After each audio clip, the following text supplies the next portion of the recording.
Who brings a snake to a child's birthday party? The bad seed. Welcome to Take Two Radio. We are pleased to bring you interviews with people in the entertainment and music industry, discussions and recaps of the 4 remaining daytime soaps. That's The Bold and the Beautiful, The Young and the Restless, General Hospital, and Days of Our Lives, as well as various other shows. For upcoming and previous shows, check take2radio.com. That's with the number 2. And you can find us on Blog Talk Radio, iHeartRadio, iTunes, and other streaming apps. Follow us on social media at Take2 Radio, and thanks for listening.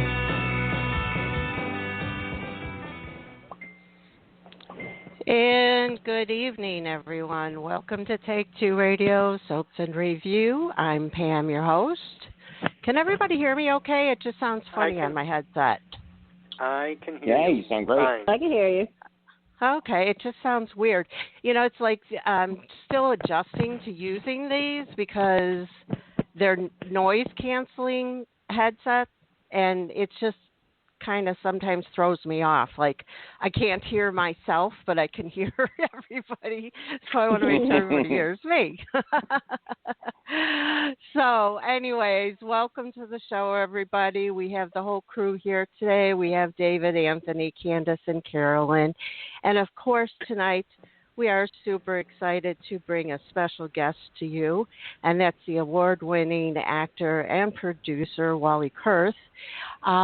Some of you may know him as Justin Kyriakis on Days of Our Lives, or as Ned Ashton on General Hospital, or as Sam on As the World Turns, or from singing his music. He's a musician as well. He's multi-talented, and we can't be more happy to have him with us tonight, as well as his 2 brothers, Justin and Ned.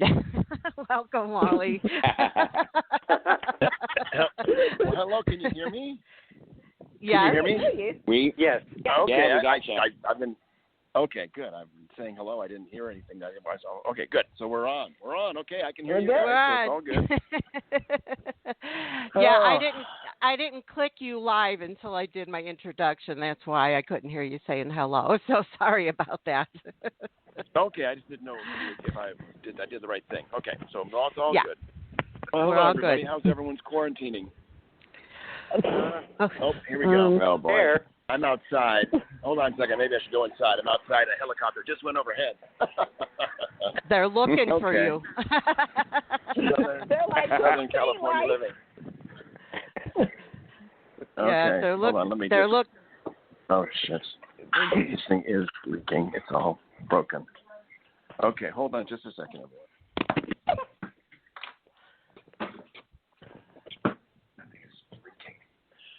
Okay. All right, I'm back.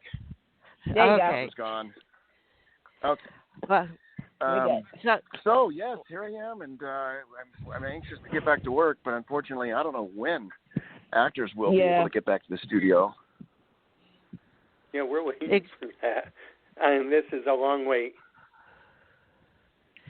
Yeah, we Yeah. were just discussing that right before we came live, that you know, like The Young and the Restless and The Bold and the Beautiful, this is their last week of up-to-date shows, and then they're going to go into, you know, showing classic episodes and stuff like that.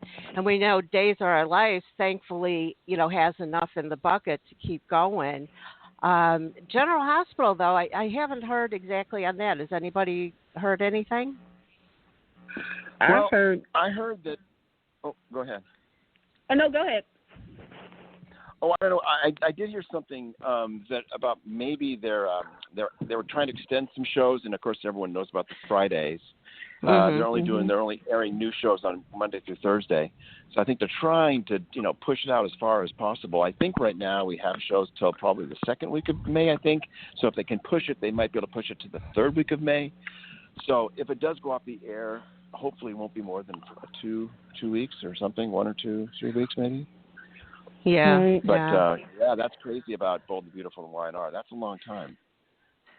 Yeah, it is. I heard I heard that they're thinking about doing a couple of shows with actors zooming in and giving kind of like a behind the scenes of classic episodes. So that would be a lot of fun if there is a break, in new episodes. Good idea. It's a good idea. Yeah. I hope they can make that work. Yeah. It's just weird. For the real loyal followers, and it gives them more of a real kind of a deep dive into the episodes and get into the actors, remembrances of what. And when I think about that, that'd be fun to go and look at a show from 25 years ago and discuss it with my, fellow actors of, what went down all those years ago and how it turned out and the good and the bad and the ugly of it. Exactly. The first Quartermain pizza Thanksgiving. Exactly. Yeah. Exactly. Yeah, I miss like Alan and everybody, from the Quartermains. I mean, we still got Quartermains, thank God, but missing so many of them, and it would be nice to go back and see those episodes. And of course, there's always YouTube where you can go on there and watch the old things, but it's just different. We just miss some of the days from way back when, but of course we look forward to what comes up next. Yeah. Well, I will say that I know that Jane Elliott's appearances are not ending. They're she came back, for like maybe about a month, and I think she's, I think this I can happily report this without getting into trouble that she'll come back every once in a while. She won't be under contract, but she'll come back, maybe every 3 or 4 months, and sit down, hang out in Port Charles for maybe 10 episodes, and then disappear back to Amsterdam with Luke. Yeah. Oh my gosh, that's such great news because we absolutely adore her and we miss her when she's gone. So it's nice that she'll do these guest appearances every now and again. Yeah, you're right. I mean, she really does embody the Quartermain, the generations of the Quartermain. She was there at the beginning, of course, with Leslie, and we still have Leslie here. But it's it's just nice to have Leslie and Jane. If they can, stay with the show and hang in there, I think we'll get we'll have it'll feel like the Quartermains are back. Exactly. And now that Brooklyn is there too, that adds to the Quartermain. So there you go. Yeah, absolutely. Absolutely. And of course the newest Quartermain. We'll create some new. We'll create some new Quartermains, memories already. Yeah, right. No, I'm excited. I think the new writers have done a really good job of honoring the history of the Quartermains and also, just bringing in Brooke Lynn. She seems to be such a, Amanda seems to have really all the qualities that, one needs to, personify the Quartermain. And she does. She has a little bit of Ned and a little bit of Lois in her, doesn't she? Definitely. And got a little bit of Granny in her too. Yeah, she's got some Granny in her. Yeah, definitely. She's there to make trouble, but I don't think she purposely does it. Yeah, sometimes she does. For real.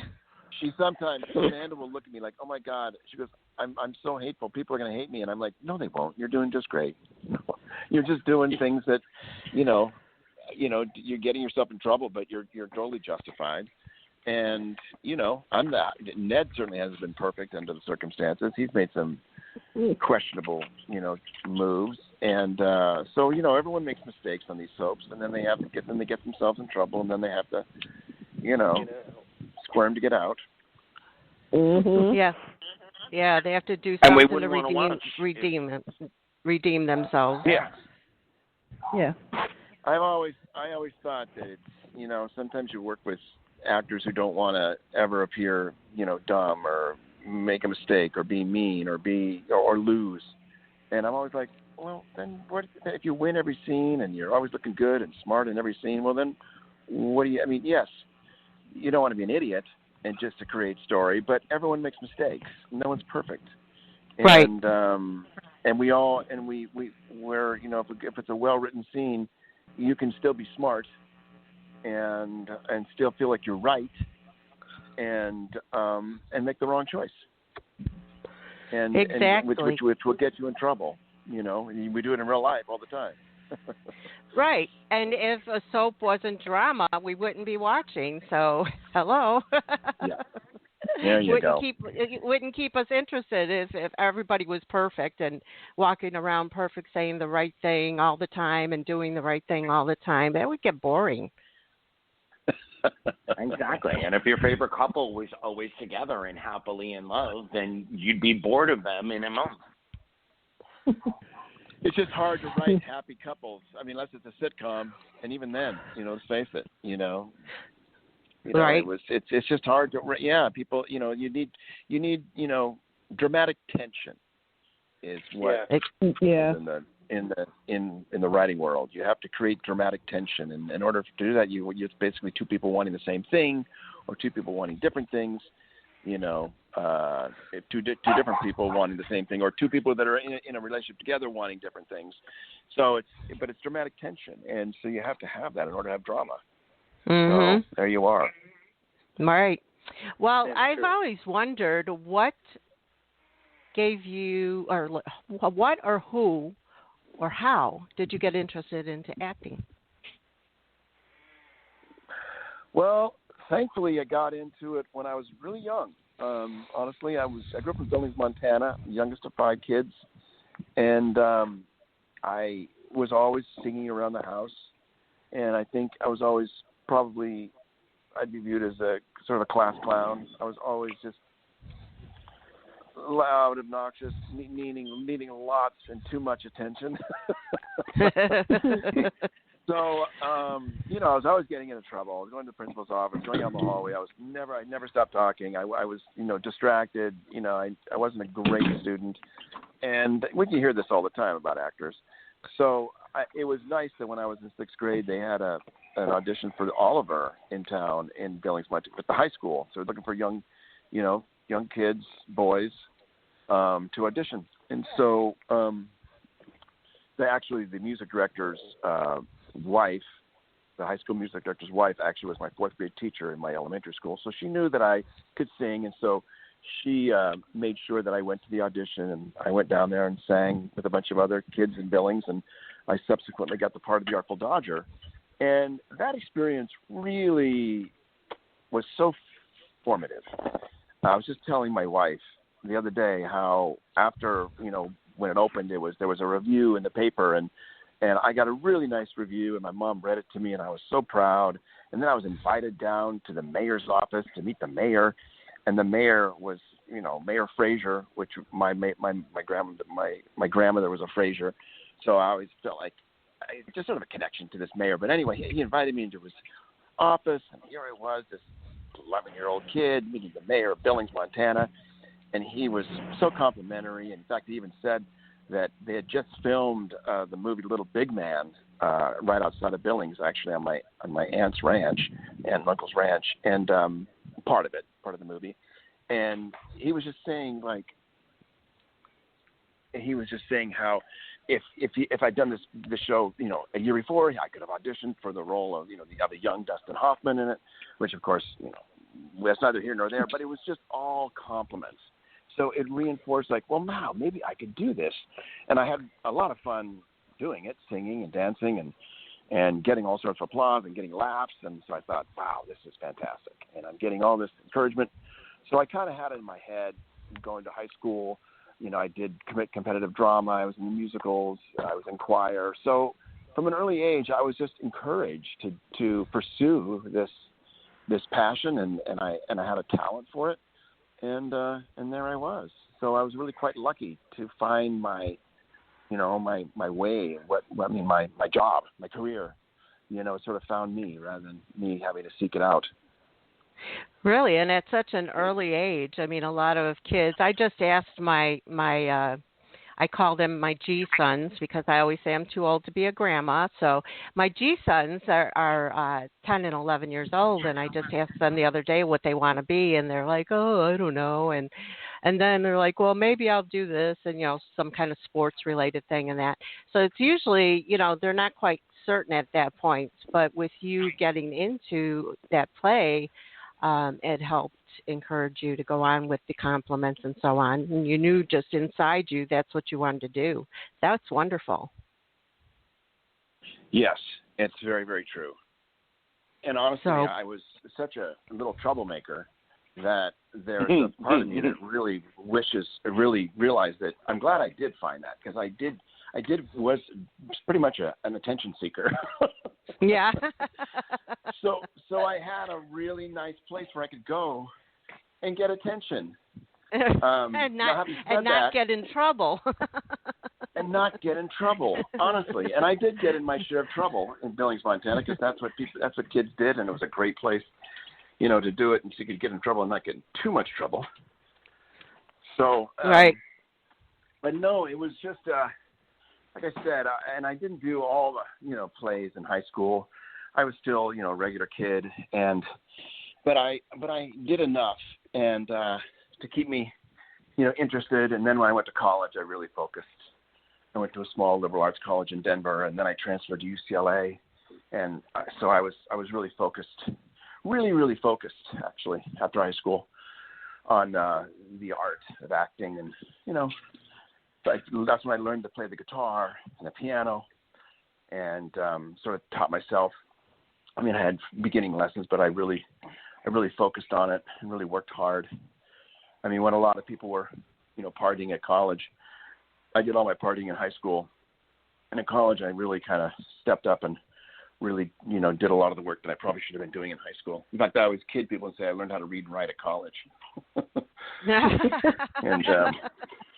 And they're like, really? You got into UCLA? And I go, there's no way I would have gotten to UCLA now. No way. It was just a different time back then. Right. Well, from doing it from such a young age, I would imagine that taught your brain how to memorize your lines a lot quicker and easily, because with doing 2 shows, I always wondered if that came easy to you or if you still have to work on it. That's funny. You should ask that question. I mean, when I don't think I've ever told anybody this story, but Oh, yay. First one here.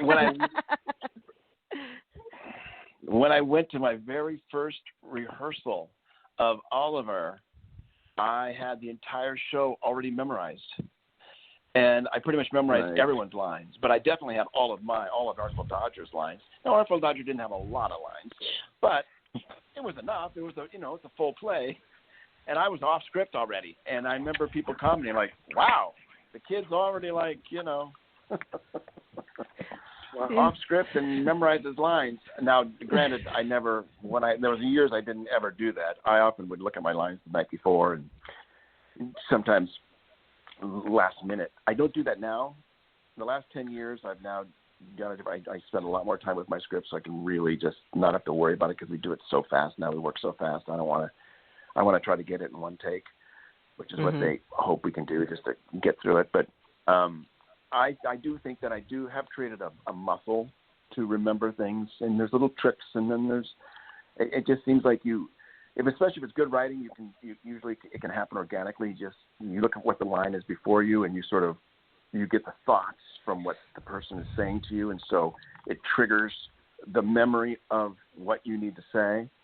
So there's little tricks like that. I'll hide my lines and just read the lines before, and then I'll test myself. Like, okay, I'll read that and go, what am I thinking? And then the line comes, and so it's a process, and it's definitely work. And some people can do it easier than others. I have been told that I'm a pretty good memorizer, but I also know that I can unravel like the best of them. When you're just like, it's been a few years, but I know that we're all capable of unraveling. When you just like, what's my line and what am I doing here? And you just like, for the life of you can't remember what's going on. Yeah, we love seeing those kind of outtakes too, where there's a bunch of fumbling and you forget and what comes out of your mouth, and it's like, oh, okay, that's pretty funny. Yeah. So I would imagine that. So after all these years, it does make it easy when you have the 2 shows and not to get them mixed up.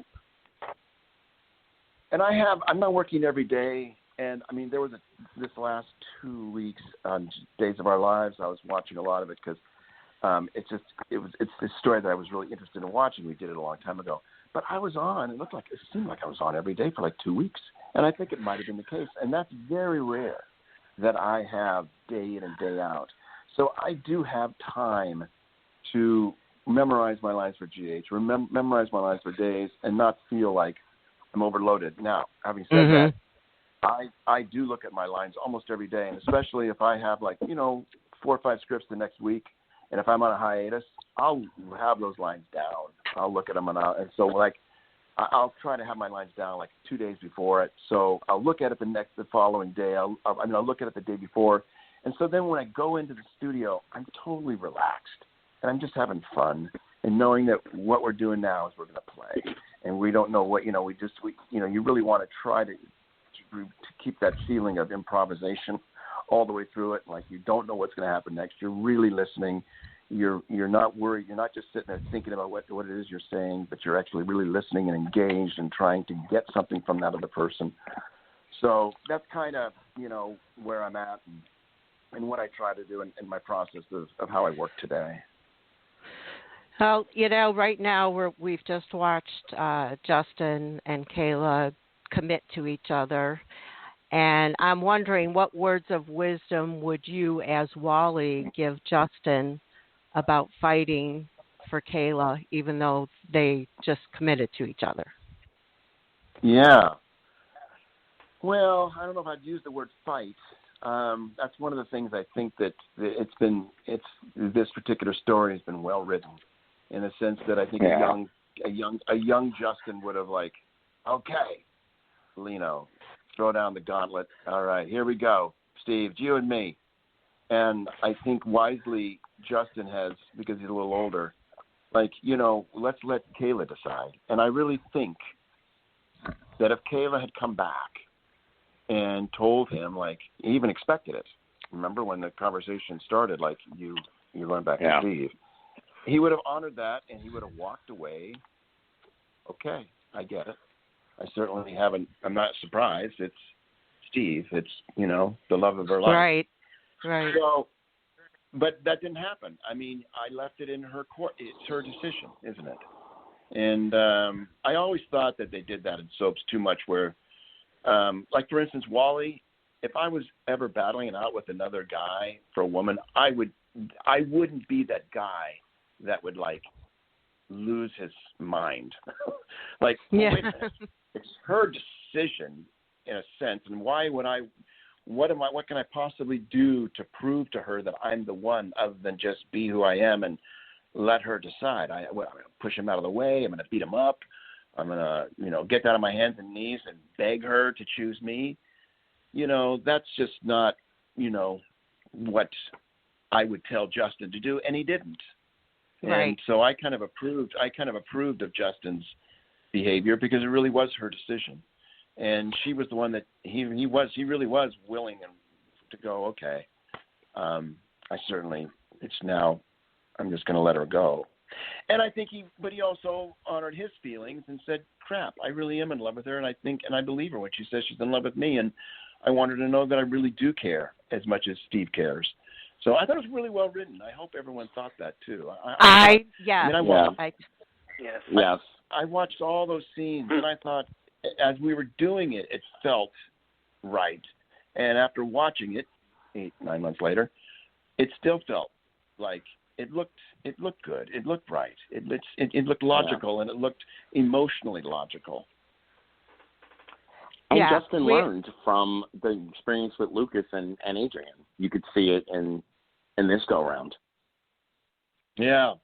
People commented on that, and I hadn't really thought about it, but it's very true that this is the second time that Justin's kind of gone through this with the Lucas, and what it was with Adrian, and he was on the wrong end of that one.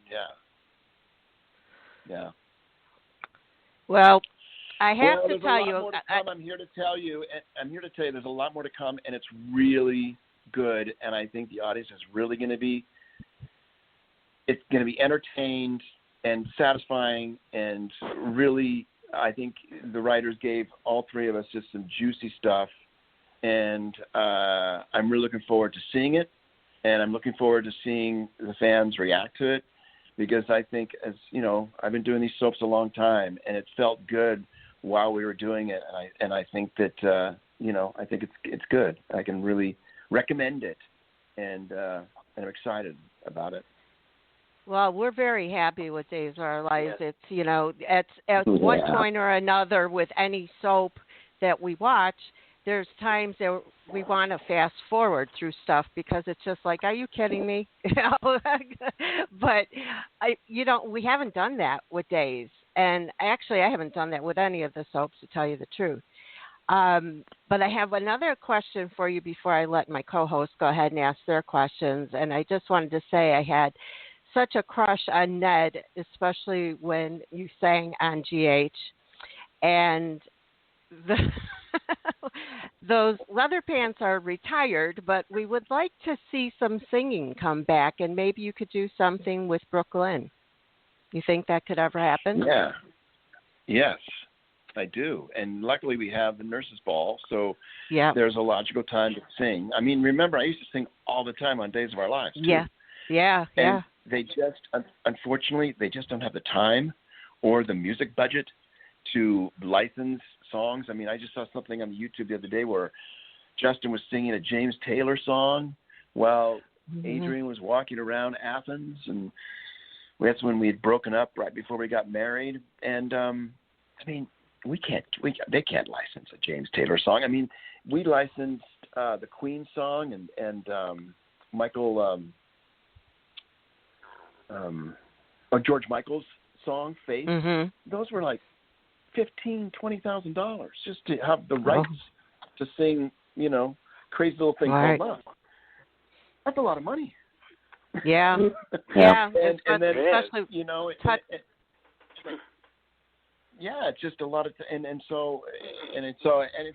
so that's, to answer your question, yes, it'll be awesome, and we will. I'm sure there'll be a time when Ned sings again, and perhaps dons his black leather pants. But unfortunately, I think it's probably going to be later than sooner. That's all. Anyway. But you have your own music, so it wouldn't cost the show that much to license your songs. I know. So there you go. We used this. I sang a couple songs. One song I wrote that I sang all the time. There's one song that they wrote for the show. The only one I love. No, Only in My Heart, called Only in My Heart. And I wrote a song called In Paradise, which I gave to them to use, to license, when I think they were doing it was a flashback on the day that Adrian died. And they didn't use it, but, there were a lot of songs that I've had that I've sung on the show, but for some reason, Days of Our Lives doesn't dip back into those old Justin songs, so I don't know. Well, we look forward to whatever you do, so we'll keep watching. We love you on both shows, and we get double doses. Yeah. Thank you. Yeah, and I'm still doing both shows miraculously. I'm knocking on wood every day. Amen. How lucky am I at my age? And there's a lot of talented actors out there who I have been working with over the years, and who aren't as lucky as me. And I'm definitely aware of. I mean, I couldn't have planned it any other way. But I also know that I worked really, really hard to make them not regret it. Yeah. I don't want to think. I try to give them both just as much love. And I certainly love them both equally. I really do. I mean, I started on Days, and I was there for 4 years. But then I went to General Hospital for 14 years, and then 10 years ago I went back to Days, and then 5 years ago I went back to GH. So I'm. I never thought I'd be going back to Days. I was gone for 18 years, but to go back and to be, the lawyer, and then to, continue that relationship with Adrian, was really interesting and really fun. And this past year, the stuff that you're seeing now on television, to play the grieving husband of, Adrian, it has been a really really wonderful acting challenge. Mm-hmm. Like I said, there's some stuff coming up too that's really good, and that I just was really excited about, and just what's the word? Yeah, just excited that the writers trusted me with this material and gave me such a daunting task. Yeah, we miss Adrian. Yes, well, yes, that's all I'll say. I do too. Okay. I do too. And I tell Judy, I go, Judy, if it makes you feel any better, because of your death, I've had some of the best material of my 33-year career. And she looked at me like, man, that's not really consolation. Thanks, Molly, I appreciate it. I'd rather be working. I go, I know. Just so you know, though, somebody better. And it is Salem. It is Salem. We can't count her completely out. Right.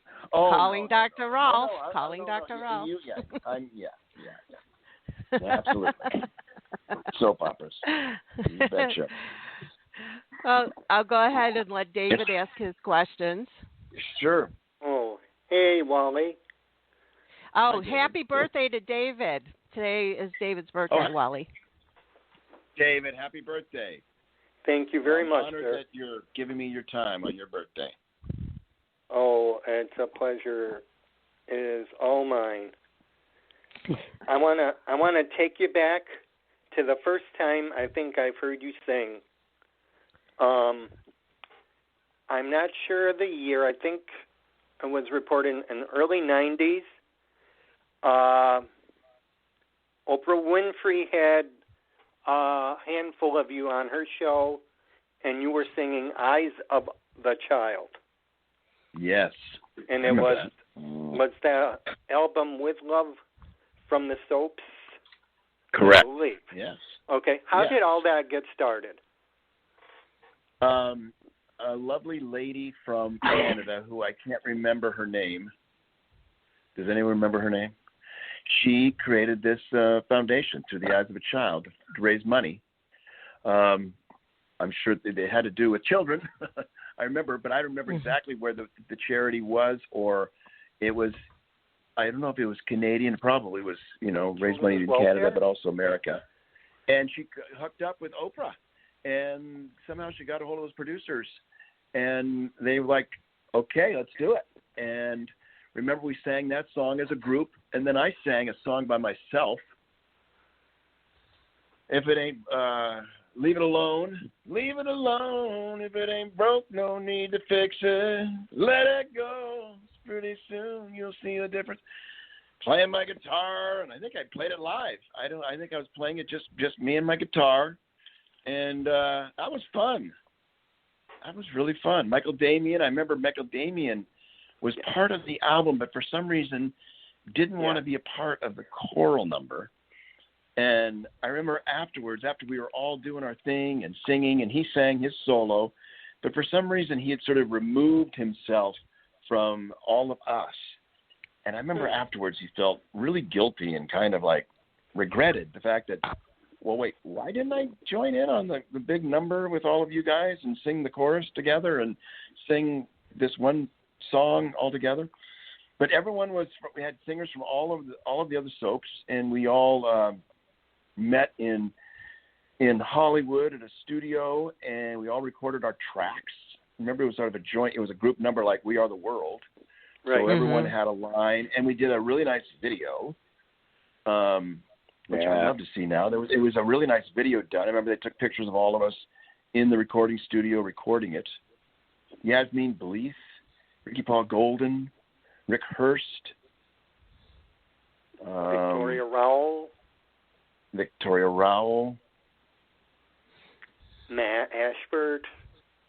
Matt Ashford, correct. Melissa Reeves. There you go. And Scott Reeves. Yep. Brenda Epperson. That's it. Brenda. She's lovely. I can't remember, but from Y&R. I don't think Bold and Beautiful. Mm-hmm. Was it on? Yeah, it was on the air by then. I don't know if oh gosh, who's the the actor on Bold and the Beautiful. He was in the band. I don't think he was in it. No, he didn't do it. Oh, Ron Moss. Anyway, Ron Moss. So that was it. Yeah, Ron Moss. Ron didn't do it. But yeah, well, thanks. That was fun. That might have been the last time beautiful. I did Oprah. I think that was the last time I did Oprah. I'd done Oprah once before, and I think after that she kind of stopped doing so many soap stuff. I don't know why. I remember there was in the early 90s, late 80s, there was she did a lot of soaps, but then I think for some reason, towards the middle of the 90s, I think she kind of stopped doing soap actors. She suddenly became so popular she could just keep it to movie stars and nighttime stars. I think we got, booted. Yeah. And the self-help took off. Hey, our daytime What's that? actors are stars too. So, Yeah, they are stars. Yes, Yeah. right. That's right. That was beautiful. What was other beautiful. question? Oh, David? yeah. My other question, because you piqued an interest, because I try and keep up with all the soaps, but at the time I remember, what was it like for you taking on the role of Sam Hutchins on As the World Turns opposite Maura West? Oh. Now that was an interesting time because it was in New York and my son was very young and I would have to take red eyes like on Sunday nights, arrive Monday morning, dummy in hand. Yeah, I remember that one. Well, that's And why I used to go. I would take it home because I would practice it. You wouldn't know that I was actually a halfway decent ventriloquist because you never saw me actually do any of the manipulation and ventriloquist because there was always a single on Sam and a single on the cowboy. But no, it was. I mean, it was offered to me, and I was told that it was going to be a 3-month story arc, and he was going to be a ventriloquist, and that's all I needed to hear. Pretty much great, and he was going to be, a psychotic ventriloquist, and perfect. Yes. I love it. I'm in. And so yeah, that's kind of. I mean, I always loved the movie Magic. It was one of my favorite books by William Goldman, and so I thought it'd be really fun to learn, to really try to do that. I remember talking to one of the directors about why there was never a shot of me doing the manipulating and doing the, hey, I'm Cowboy Jack. I mean, I really did try to, not use my mouth, and try to be like a real ventriloquist. But it had come down. Chris Galtman said, well, he's not a real ventriloquist, so don't put him on, camera. And I remember thinking, well, I'm trying my – and plus I could be a bad ventriloquist too, by the way. He doesn't have to be good. But I was like, it looked like the voice could have been coming from anywhere. And I remember watching it, getting so frustrated. Like, I worked my ass off trying to make this thing look like I was really a ventriloquist, and you wouldn't even know it because you never saw me actually do me work and manipulate the dummy. But you know what? I've told the story so many times, I got to let it go.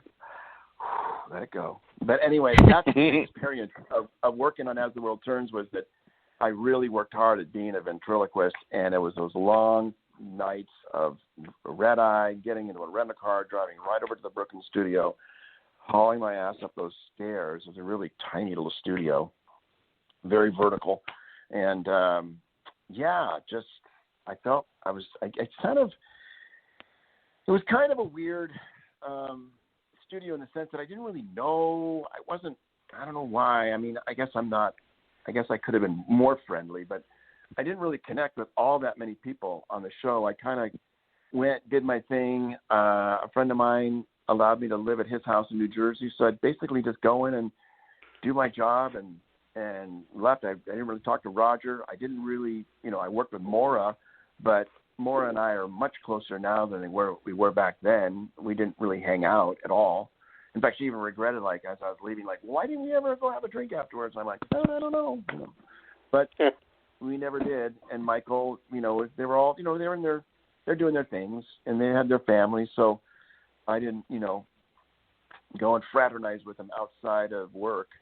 And so to me, the whole 3 months was just a work job, just a job, and I needed to work. So I took the job, and I was happy to do it, and it was fun. But it was a lot of travel and a lot of, it was just, it was kind of a rough 3 months, but I enjoyed it. It was really, it was quite It was quite. And I remember doing this sequence where we had to sing, and I was so used to singing with a certain way within a recording situation. And I remember it was like I think it was New Year's Eve show, and my character had a guitar, and they gave me a song to sing, and it was electric guitar, but they didn't play the track in the studio. So all it was, the music was just in my head. Oh. So I was singing a cappella. So I guess what I was trying to say is that all you heard was me singing a cappella in the studio without, it was all in my ear, my little earwig. And I had to pretend, and I couldn't play the guitar too loud because they were picking it up in the microphone. Oh, boy. The guitar wasn't plugged in. It was just me strumming. It was the worst musical performing experience on a soap in my life, and I was very frustrated. I probably showed it in my performance and afterwards. Like, you're not going to have any speakers in here, so people aren't going to hear anything but just me singing. And it's an original song. It was the song that was written for the show. So that was one other thing that I remember about my experience as Sam Hutchins. But all in all, it was really fun and rewarding, but it was just hard. It was a job. It was a job. Right. Thank you so much for answering. Yeah, sure. Thank you. And next up, we have Carolyn. Hi, Wally. How are you? Hi, Carolyn. Yeah, this is such a pleasure. Oh my goodness, great to have you on the show. Pam touched a little bit on the storyline with Kayla. I would like you to put yourself as a fan, a male fan. How would you feel in reference to Kayla and Steve? Do you feel that it's time for her to move on, even though you want her to make her own decision? I'd like to know your feelings. I don't have any feeling about. I mean, as you said, as a male fan. Yeah. Well, as a fan of soaps, I always just like drama. So I just like, and obviously love triangles, or the sort of the main trope of soaps, or the love triangle, and those are hard, especially with a super couple involved, let's face it. So I knew it was going to be a challenge. In fact, I talked about this the other day on another program. Just that I knew that if I didn't play, the devastation of Justin, the audience probably wouldn't be as sympathetic to Kayla and Justin getting together. Like, really? Did he really need Kayla to pick him up off the ground? So I really made sure that the audience saw Justin hit an all-time low. And I was complaining because the scene where I did it all, they cut it. They didn't actually. It was a long show, and it was the show that it was that flashback where everyone died, 3 people died, and other people's scenes were cut as well. And I understand that it was cut for time. I'd like to think that it was cut for time and not because of my performance. But you get the feeling that obviously he was devastated, but I knew that was really important for the audience. Right. And my character and Kayla's character. I knew that in order to help Kayla, that she, Kayla's, the fans that are following Steve and Kayla, like, well, she was really kind of reaching out to this guy because he was at such a point. So, and also her character was at a low point. So I think the audience had to see that both of us were at this place where we really needed one another, and we really did, sort of rescue these little mini rescues that the characters talked about the other day, these series of rescues. So that's kind of what I play. That's what I root for. I just root for an interesting, triangle. I'm not trying to break up a super couple for crying out loud. I know how it all plays out. And I know that I know how it ends. So I'm like, I can say that you guys will love it.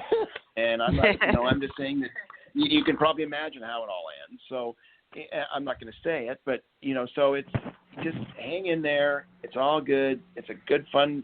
It's a nice little, roller coaster ride. And So that's how I sort of looked at it. I just wanted to be able to help the audience and our characters make it believable that these two would get together, and not just like, hey, I got some time. You want to go out on a date? Yeah. You know, it wasn't that. And I know that the writers, for instance, because they told me they wished that there would have been more time for Justin and Kayla to be together before Steve, shows up.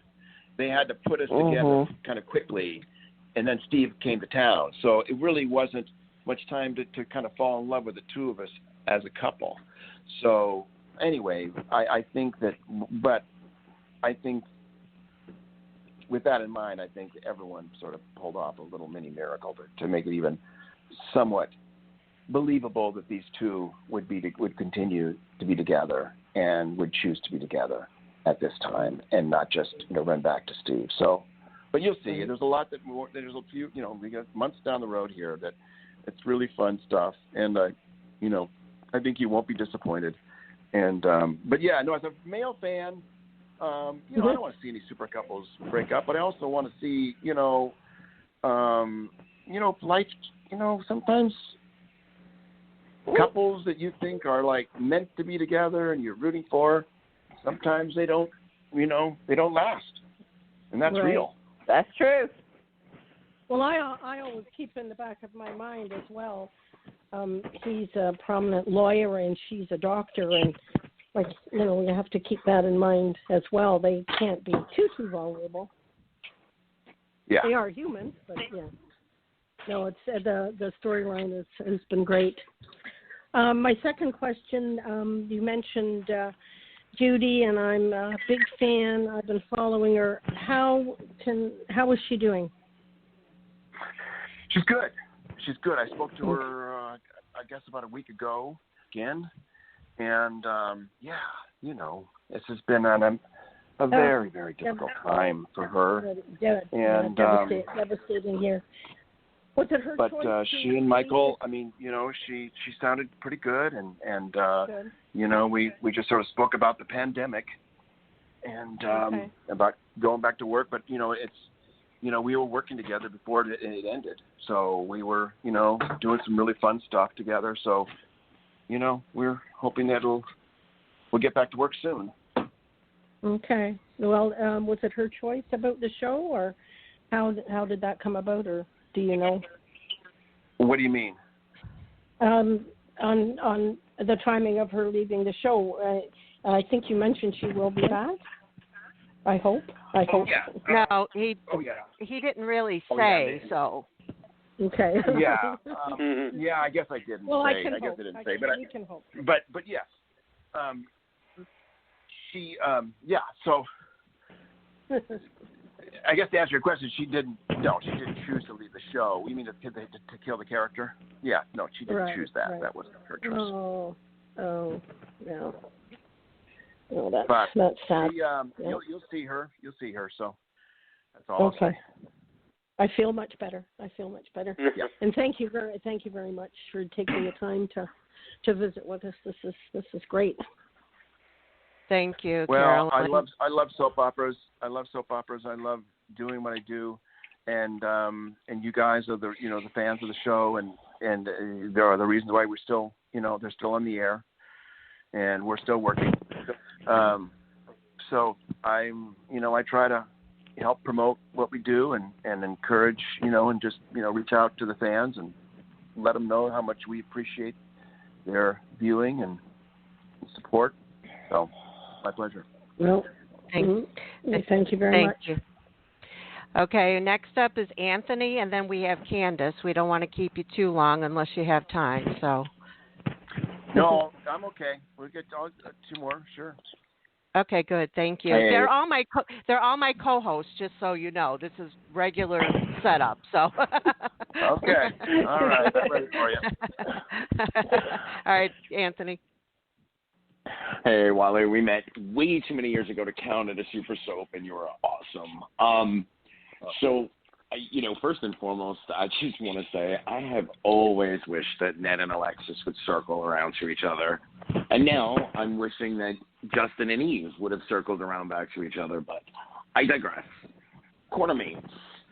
If you could have Amy Quartermaine, living or dead, back for a week, who would you love to play with again? Oh, my gosh. You know, because I didn't really get to see him very much before he left, but I've heard just such wonderful stories. And I didn't really watch General Hospital before I got on it, so I didn't really see David Lewis at his prime. But my wife remembered David Lewis more than I did. But I did work with him for just a short period of time. And, boy, it would have been fun to work with him while he was at his his peak, because I heard he kicked some serious ass there, and he's the one who probably set the whole tone for the Quartermaines legacy, Yeah. Oh yeah. And just like Jane as Tracy, she sort of taught me. Ned is the man he is because of Tracy, but also Edward, obviously, but and John Ingle was a different type of Edward. He really was different, and everyone who saw both, they liked John and they liked David, but they were very different. So I think if anyone, only because, like I said, I didn't work with him. I worked with him for just such a short period of time, and he was the one who set the table, and set the tone of the Quartermaines. I think David Lewis. Great answer. So I'm gonna jump to the other soap. I've heard in other interviews where you've said you never saw yourself as, back in the early days, you never really saw yourself as the leading man, and then suddenly in the time of super couples, you were one of the most prominent super couples. Can you just tell us a little bit about that time period and how it felt to suddenly go from, a guy who grew up in Billings to, on every magazine and flying out for all these appearances and everybody watching and waiting with bated breath? Well, I will just tell you one story. And my dear brother-in-law, who passed away years ago, cancer, but he was like a brother to me. He was married to my sister, my only sister, who's the oldest sibling. And he was like a brother. And I remember they lived in Iowa, and I'd just done Pirates of Penzance, and I wasn't working. I think it was, so I had, I'd done Broadway, so I felt, confident, but I must have gone to enough auditions that I thought, I'm just not getting anything. I don't know what the deal is. And I remember we were driving back to the airport. He was driving me to the airport in Des Moines. And I remember it so vividly, and I just said, I just don't think I'm like a leading man. I don't think I'm a romantic lead. And he looked at me and said, are you crazy? Of course you're a romantic lead. And it just struck me like, oh, you think so? But it was like, we do. It was like a confirmation, like, oh, I didn't, you just, sometimes you need a brother or a brother-in-law or a father to just kind of slap you and say, well, of course you're an actor, or of course you're a leading man, of course you're a romantic lead. And so I did stop doubting myself, I guess, from that moment on. I thought, well, okay, Skip is a smart guy, PhD in psychology, I believe him. He hasn't done me wrong since. He hasn't done me wrong before. He's the guy that gives me all the greatest advice. So when he said that, it was like, oh, okay, I guess you're right. And sure enough, within 6 months to a year, I was on days, and stepped right in, thinking. But I never, because an actor can't have any doubt. You just can't have doubt. You have to be confident and just know that trust your instincts and know what you're doing. And yeah, you got to work hard, but you need to be, doubt breeds doubt. And so that was a little, just a confirmation and just sort of a nudge that, yeah, you are a leading man. You can do it. And anyway, that's a story that I won't share with you. That's wonderful. And that you had that support and that, you gained confidence from somebody in your family, but still somebody that professionally could tell you that's how he saw you. Yeah. And a male at that. Yeah, and I don't think I would have even said it. I wouldn't have. And he's the kind of guy, like I said, he was a psychologist, so he was just always that male, that male presence in my life that would ask me how I was feeling and what are you doing, and he would question some of the girls I was dating, but in a good way. You know what I mean? Well, my older brothers were kind of like were nice and supportive, but they weren't quite as communicative. And nor was my dad. My dad sort of led by example. He didn't, he only if we were really getting into serious trouble would my dad really, come up with some advice. So this kind of advice from my brother-in-law Skip was just great, and it's kind of what I needed. And but yeah, I don't know where you heard that story, Anthony, but it's true. I didn't think that this was not. I don't know what. I didn't think I was a character actor, but I guess I just didn't think that I was. Had whatever that romantic lead was. I don't know. Anyway, I'm done talking. You had it and have it in spades. We're only supposed to do 2, but we have to know. Did he ever do the "I told you so" moment? He never did. But he was sure proud of me, and he probably wouldn't have even remembered. I don't think. What's funny? I was just telling my sister this story. And so it was not something that I told very many people, but it just somehow it came to me just the other day, like in this past year. I remembered that, and I remembered just how influential that was and how important it was. And so I just reminded my sister about it, and she just loved hearing it. But no, it wasn't something like he, like I said, it was just sort of like, matter of fact, like, oh, of course you're a romantic lead. And that was sort of the end of the conversation. Thank you for sharing that with us.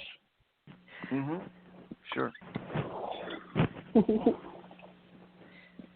Anthony, are you done with your questions? I'm done. I'm sorry. Okay. Thank you, Anthony. Candice, last but not least. Okay. Hey, Hi, Mr. Wally. Hey, how Hi, you doing? Candice. I'm fine. How are you? I'm hanging in there.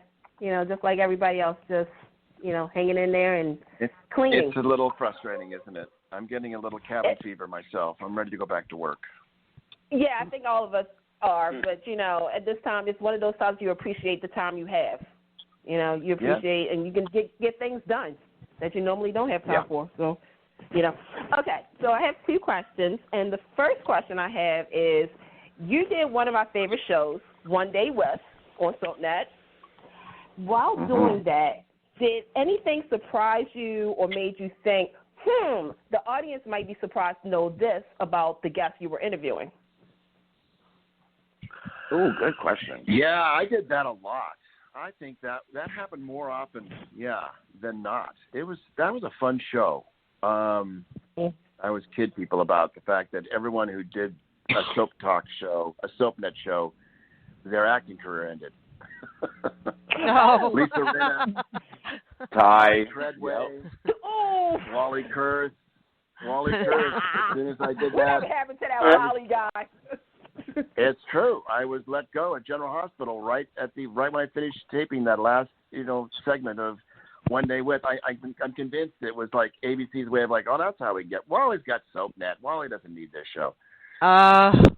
What? No, I think that show was so fun and it was simple because I love the fact that it was just one day and we got to really, meet these people and they all designed their day.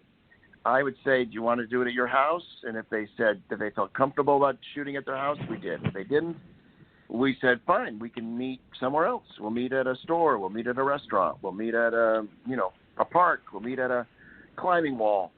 We'll meet in Santa Barbara with Peter Reckel, and hang gliding with Peter Reckel, where I nearly killed myself, and that was crazy. No, I mean, there wasn't anything really that just, I was flabbergasted as to a part of a personality that I wasn't aware of.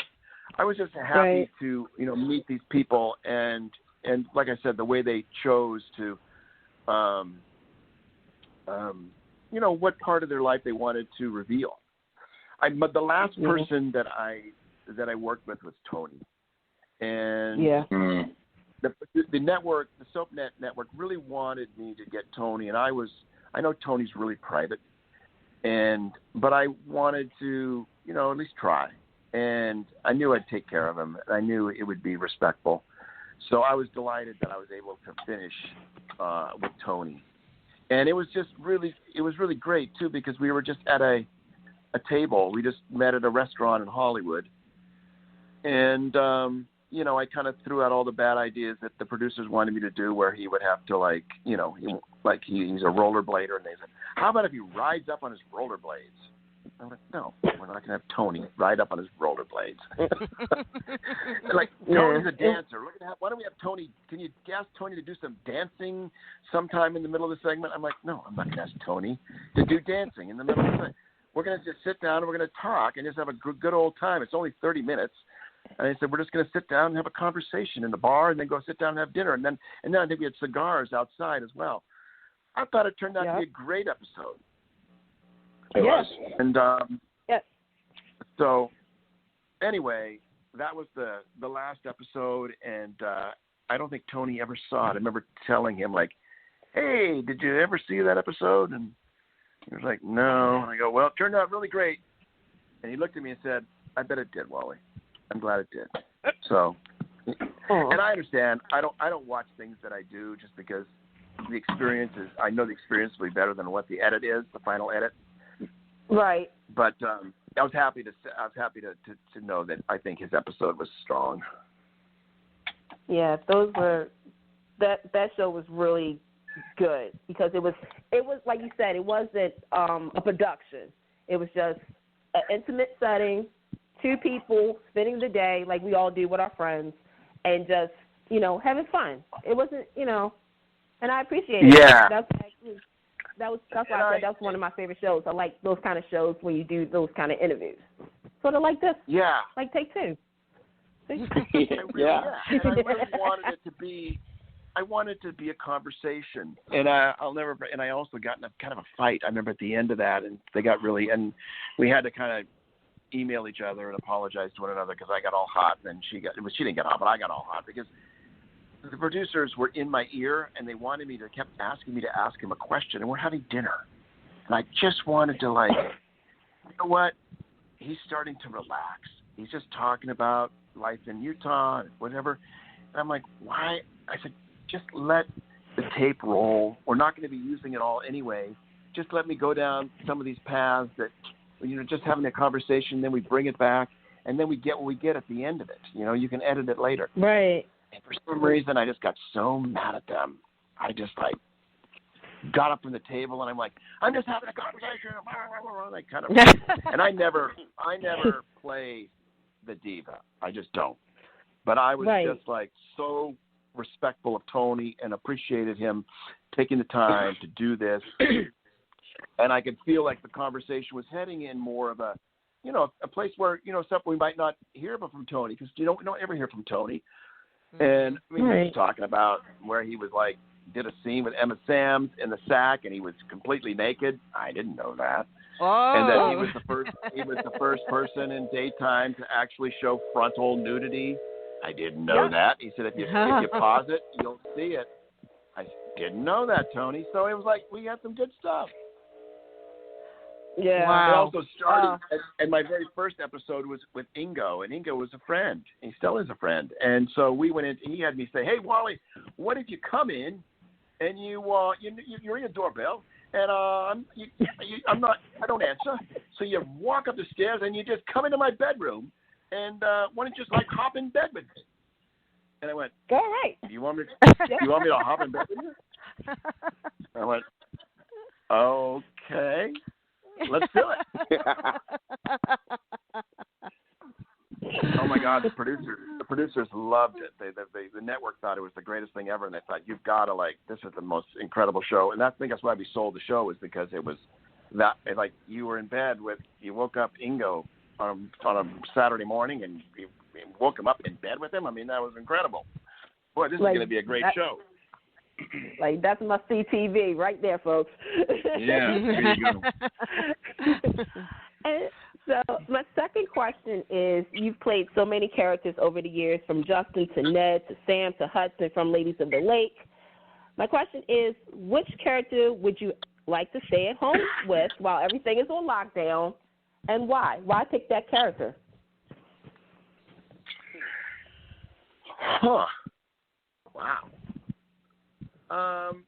Well, I've always said that probably the character that's closest to me would be Ned. Was probably the closest to, well, just to get the musical side, and I don't know. But I guess I definitely wouldn't want to spend the day with Sam Hutchins. Yeah, ventriloquist, that would be a little bit haunting. Well, also Entertainment. Sam's dead now too. He was killed, shot in the back by by Carly's son, and rightfully so. Yeah, I mean, I don't know. How about just Wally? I like just hanging out with Wally, who's a perfect combination of Ned and Justin, and probably a little bit of Crazy Sam. And the Ladies of the Lake guy, I could relate to that guy too. He deserved to be decapitated. No, he didn't. No one deserves to be decapitated. No, I love, I'm very blessed to be an actor. I love being able to use my imagination and to just do what we do. It's a very, very life-giving art, and I love people. I love working with people, and when you work with people in that kind of in that real intimate, nuanced way, it's very invigorating, and I feel very fortunate that this is the career that I chose for myself, and that I'm able to continue doing it. So that's how I'll answer that. Good answer. Good answer. Yeah, I got to run, you guys, but thank you for talking to me. No Thank problem. you for spending time with us. We really, really, truly are very happy to have you, and would love to have you back again one day. You got it. I'll be happy to come back. Right. Okay. Stay safe and blessed. You take care. Okay. Take care. Bye-bye, take two. Bye-bye. Bye-bye.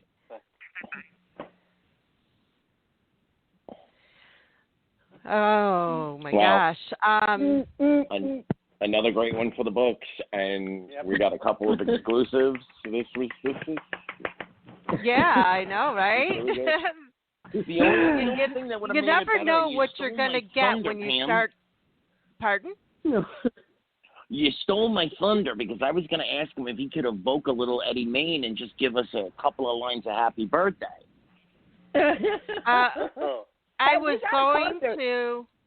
going to, but with the way time was going, I didn't want to push it, and I knew you guys still had to get through your questions. Yeah, he did sing. Yeah, he did sing. So I felt like we had a concert. We had a concert, folks. Right? Exactly. I was pretending I was in the audience. I was waving my hand back and forth. I was like, get the candles, like dim the lights, get the lighter going. Oh my gosh. Oh, it was wonderful. I'm so happy. I have wanted him on the show for so long. You have your certain actors that you have crushes on in your life, and he's one of mine. Yes, I'm saying that publicly, and I said it to him in the show, so it's not anything he didn't hear. But I mean, who couldn't have a crush on Ned when he was singing in the band, and those dimples, and I mean, just come on. Yeah, and Pam, I'm just trying to imagine you at Coastal Entertainment this past year, and how you must have been in tears just watching him. Oh, I'm not like you, David. I'm sorry.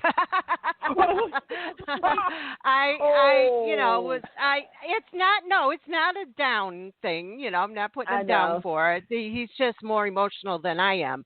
I was excited to be there and to see all of them. And, what actually struck me the most was him taking the time to help me walk, because by the end of the show and taking the pictures, I could barely walk, because of my disabilities. And I was in so much pain, I was ready to cry.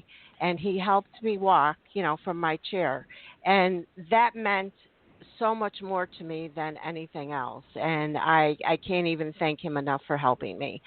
That's nice. So, there was, you got to imagine there was more than one person there at that show, as far as the actors. Right.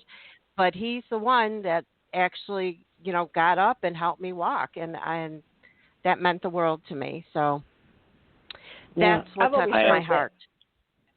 I'll give you I've a always quick heard story that too. Years ago at the Super Soap, and we were running press for time, so I couldn't remind him of this, but he did a nice 3-set performance, and a woman threw her bra onto the stage. Oh my gosh! And about 20 minutes after the set ended, and they were doing like encores with other performers, and I was about 4 feet from her, and all of a sudden I see him come walking out. He was twirling the bra on his finger. He tapped her on the shoulder from behind, handed it back to her, and I don't know what he said, but she was over the moon. There were hugs, there were pictures. Yeah. I could never have the nerve to do something like that. I actually get I shy. Want to. Yeah, right. I actually get shy if I'm talking to somebody that, like an actor that I meet in person. I get really shy, and that's probably one of the reasons why we do the show the way we do, where you can only hear our voices and you don't see our faces, because I would be turning redder than red a lot of times if we were doing, say, like YouTube or something.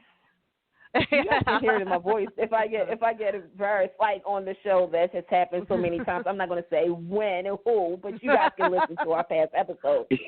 But see, they're trying so hard. No, but I've actually heard from friends, and I'm going to give a shout out to my friend Kim. Hey, Kim.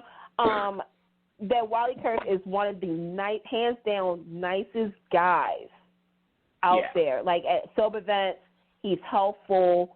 He talks to everybody. He engages with the fans, and like you said, he loves his cast members. I mean, come on now. Like, he's been on General Hospital on and off.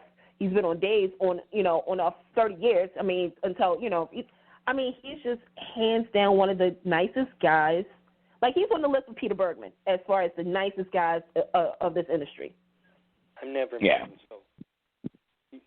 And he loves, it was so apparent in our interview and other interviews that I've heard him do. He loves the craft. He loves telling daytime drama, and he loves the people that allow him to tell daytime drama, i.e. us.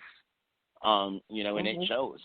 You go to some of these events, and I'm not going to name any names, but you shell out a nice amount of money to go to these events, and it's not that they can't be bothered, but you can tell that they are being bothered, and that they are counting every single minute until it's over.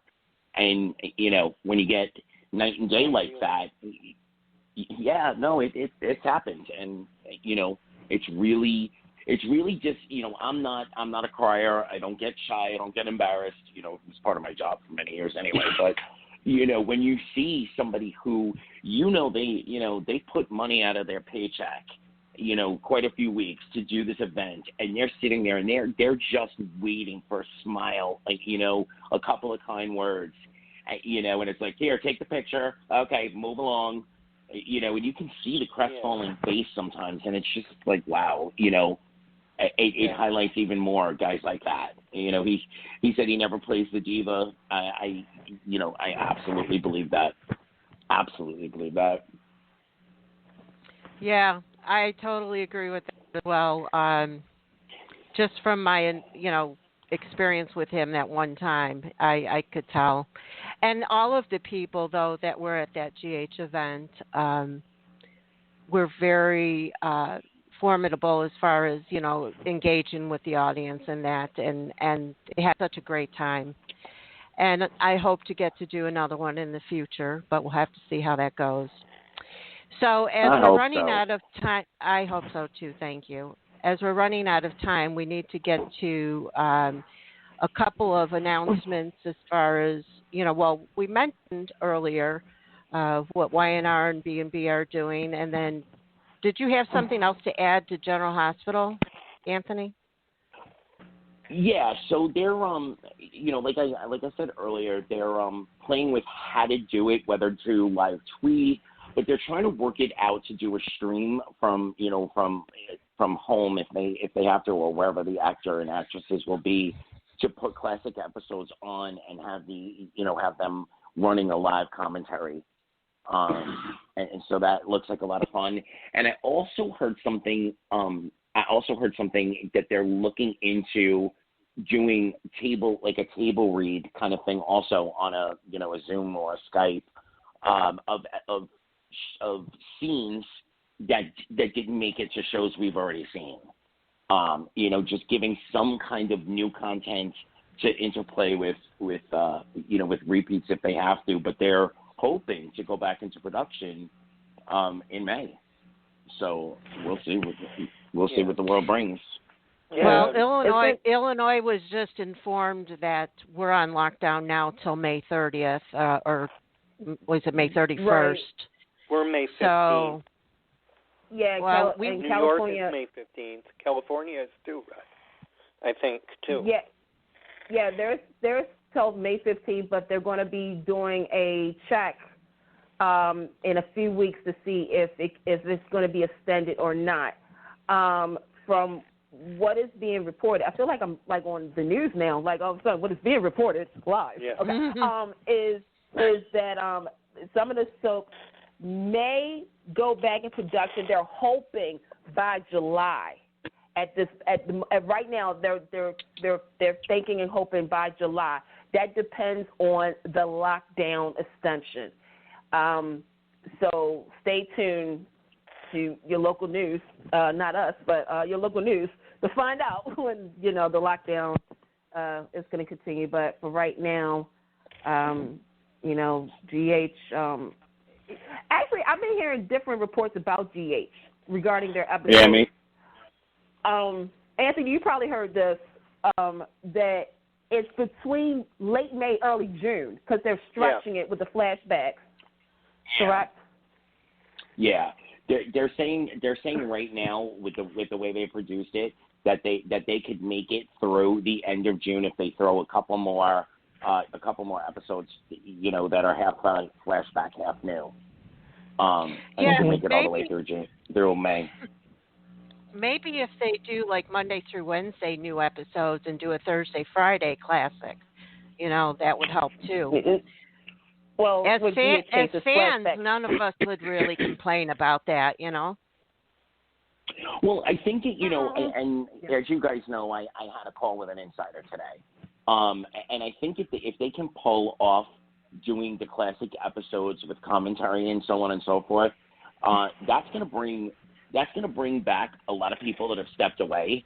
Because we're home and we're trapped here anyway.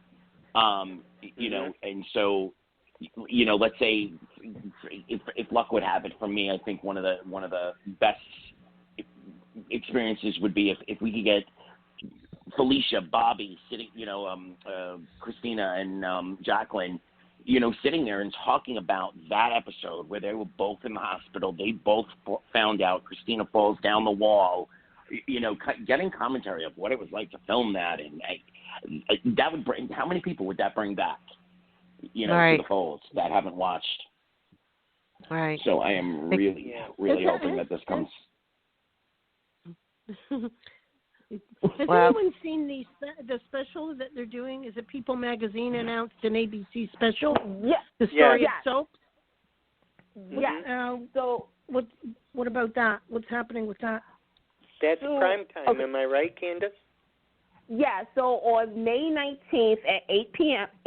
on ABC, ABC is teaming up with People to give you the history, the story of soaps.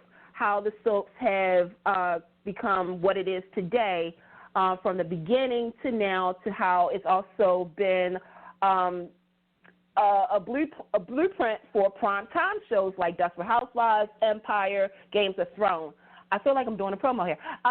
Some graduates of daytime will be a part of it. John Stamos, Alec Baldwin. I'm blanking right now. Bryan Cranston is going to be there, including some of today's Melanie Thomas Scott, Drake Hogestyn, Laura Wright, Maurice Bernard, just to name a few. They're also going to do interviews with Susan Lucci, Erica Slazak, also behind-the-scenes people, Brad Bell, Jill Phelps, Shelley Altman, and both Dan and Chris over at General Hospital. And it's 2 hours. Let me repeat that, because it's 2 hours, and I'm excited. Well, I haven't heard about that, so Candice, you'll have to give me the link to that. Okay. I'm on it because I was watching TV and I saw it and I was like, I literally froze. I was like, wait, they're doing a prime time. And the first thing I saw was Carly and Sunny, Sarah Brown's version. And then I'm seeing Erica Slazak and I'm seeing All My Children, and I'm thinking, and this is the soap fan in me, and I think everybody was agreeing with this, it would be the perfect time for ABC to announce, make an announcement about some soap. It would. I mean, they even talked about loving. They're going to talk about loving. Yeah. Oh. Is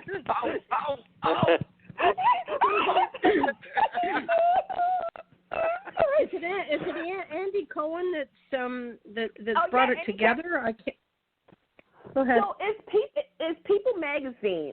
People Magazine has also kind of had a hand in daytime. If you guys collect the magazines, you know they did the All My Children and Bold and Beautiful. So this is actually like today, like Twitter was on fire with, to use Anthony's words, on fire when they saw this, because you think about everything that ABC Daytime has gone through in the last decade. And the fact that, you know, daytime, the soaps, let's be real, hasn't had the best lightning, you know. So for them to do something during May Sweeps to honor not just the ABC soaps, but NBC and CBS, and talk about how soaps has just, you know, inspired so many different things. Again, if you're a fan of kind of overdue. I mean, I think it's great. I just couldn't figure out Andy Cohen and ABC. And people. Andy Cohen is a freaking All My Children fan. Like, if you have not seen him, Susan Lucci fan. I mean, he worships the ground that she works, you know, walks on. But I think, I mean, here's the thing. This is the first. Well, I'm going to say this. This is the second time that a network has done a soap tribute, soap celebration. I'm not going to say tribute. It's a celebration. The first was a couple of years ago with the 50 years of soaps that CBS did. Do you guys remember that? I remember that. And then there was a documentary which you still can get on YouTube, which is Soap Life, that features some of your favorite stars as well as some journalists. Yes. And then you have this. So I feel as though, you know, even though 2020 hasn't been the best year for some people, but as a soap fan, I'm just glad that, you know, people are recognizing how the soap genre has survived and will continue to survive. I mean, this isn't the end, kids. This isn't the end, folks. There's still more life to live with the soap genre. So, so tune in May 19th, 8 o'clock on ABC, home of One Life to Live, All My Children, Ryan Soap, Loving, General Hospital, Port Charles, The City, Edge of Night. And that's all I can think of right now. Okay, back to Sam in the studio. All right, and thank you, Candice, for your report, and we appreciate that. We'll tune in next time with Candice. You know, before we leave that subject, though, you know, it is telling that they're sitting down with Susan Lucci, and quite a few stars of One Life to Live have been spotted on the General Hospital lot in the last couple of months. So I'm, you know, wondering if there's conversation going on behind the scenes. It would be amazing if they. Oh, Vincent, could they please? No, you have no idea how. Like, I didn't hear. Well, real quick, I didn't know we had Wally Kurth on here. I did not know, and I'm such a Bad Stuff fan. I feel so ashamed. I totally forgot Jane Elliott was the producer of Loving during the Loving Murders. Yes. I forgot. Yes.